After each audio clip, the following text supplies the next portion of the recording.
Hi everybody, my name is Joanna Musenyane. Welcome to another episode of Freestate of Mind on QwakandaShows. Please don't forget to like, comment, and subscribe, and feel free to share this video. Wakanda YouTube shows. My name is Jennifer Sipelele Chawokeng. We are in Varsity. Please do like, comment, subscribe, and share this video as much as you possibly can. And stay tuned because we are having a Q&A with me, of course, about my academic life. I'm done with school. I am a pharmacist intern in one of the hospitals in Mpumalanga. And however, I was studying a BPharm degree at University of Technology, Arcadia campus. Prior to that, I did study a BSc degree at Medunsa, which is currently known as Sefako Magado, where I majored in chemistry and biochemistry. I am currently at Varsity College in Sandton, and I'm studying law, BCom law. What fascinates me about my course?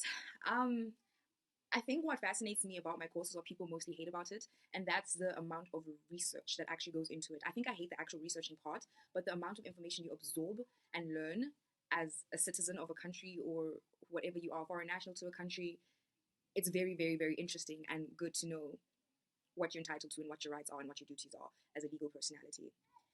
What fascinates me the most about both my courses is very sciencey. I really loved science growing up and I wanted to be a scientist. But, I obviously needed to get paid. That's why I became a pharmacist. But, one thing that stood out above everything is, how it awarded me the privilege of helping people, how it awarded me the privilege of educating people and, learning the complex systems that I have and being able to simplify those complex systems and delivering them to the public so that they best understand how their body works, the best understand how to make their body work by getting the maximum productivity out of themselves in terms of their health, in terms of them keeping themselves healthy, etc. If you were to follow your career overseas, one day, where would it be? I've always wanted to go to India, so I definitely go to India. I know that there's a huge pharmaceutical industrial manufacturing environment.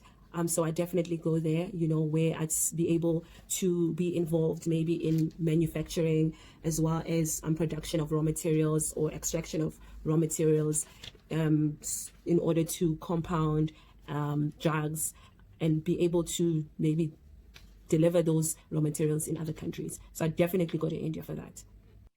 I would love to either go to Switzerland, Canada, or the Netherlands. What keeps you motivated? Yo, guys, that's a hard one, hey. I think what keeps me motivated is just wanting to make my family proud, particularly my parents, because, this varsity thing, it's so stressful and they just want me to graduate. I just want to graduate.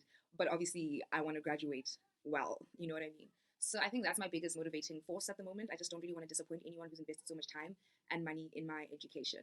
So yeah, that's it. What keeps me motivated? I think aside from money, money is very rewarding, and pharmacy is a very rewarding profession.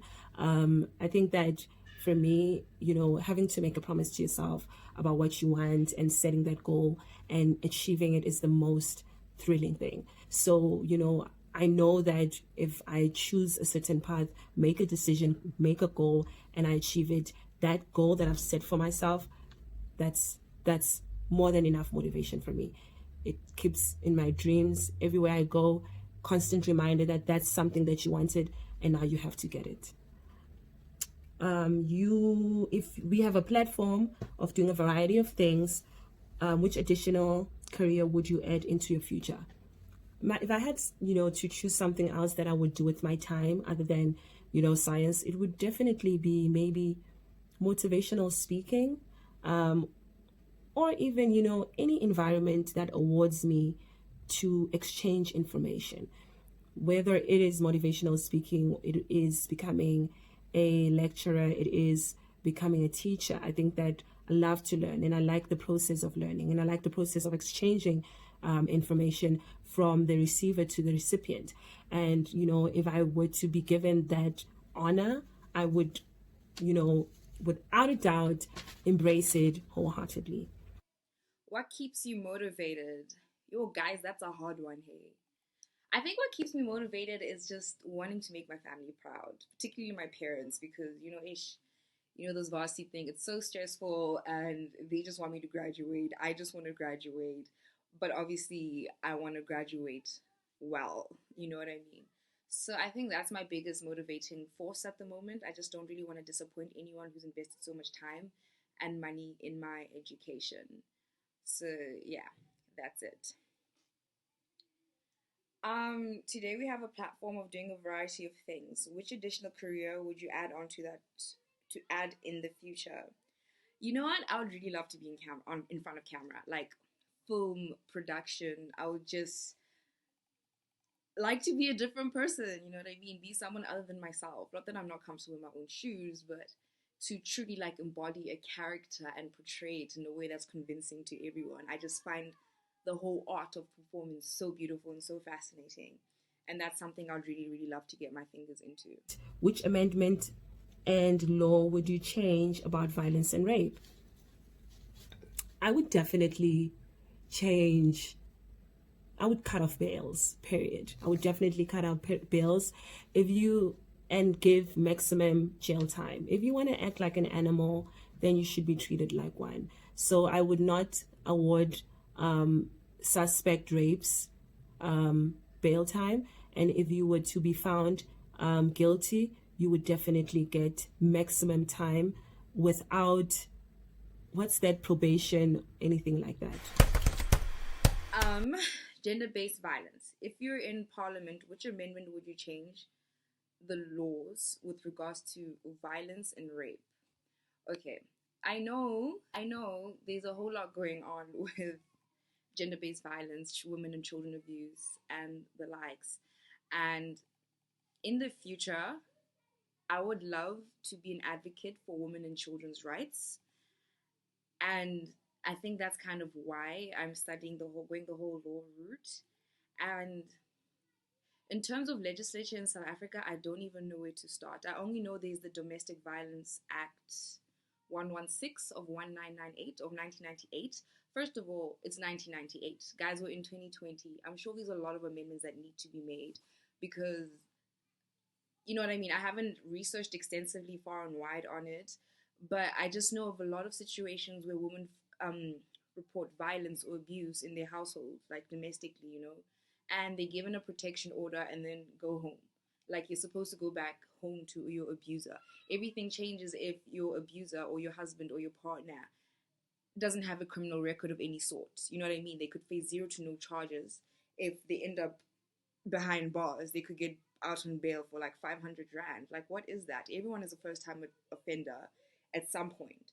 You know what I mean? So I think that really needs to be tightened in terms of finding the perpetrators, because a lot of the time cops are given this person, his name, his address, you know what I mean? This is where he works, and they still can't prosecute this person. Yes, innocent until proven guilty, but I just feel like the entire system just needs to be a whole lot more tight in terms of how things go, because women report men or their abusers, you know what I mean? They get a protection order, and then it's back to square one. Now they're in trouble because they got a protection order. Now they're getting abused or killed again. You know what I mean? I just think over and above everything, we need some sort of protection program implemented where women don't have to go back home to their abusers. You know what I mean? A lot of the time women go back because they have kids. They can't be on the streets with kids. Like, it's just, the entire thing is just so crazy. And like, things move so fast for every other thing. But when it comes to women and children, I feel like nothing is really taken seriously, and I think that's where education is very necessary.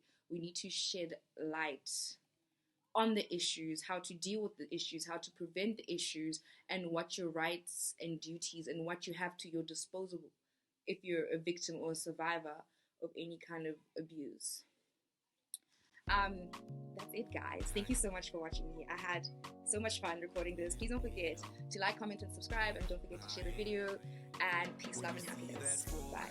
So that's it, guys. Hopefully you did enjoy this, and I hope you do. Comment, like, subscribe, and share this video. And good luck on whatever career choices that you have in your career path. Thank you. Bye.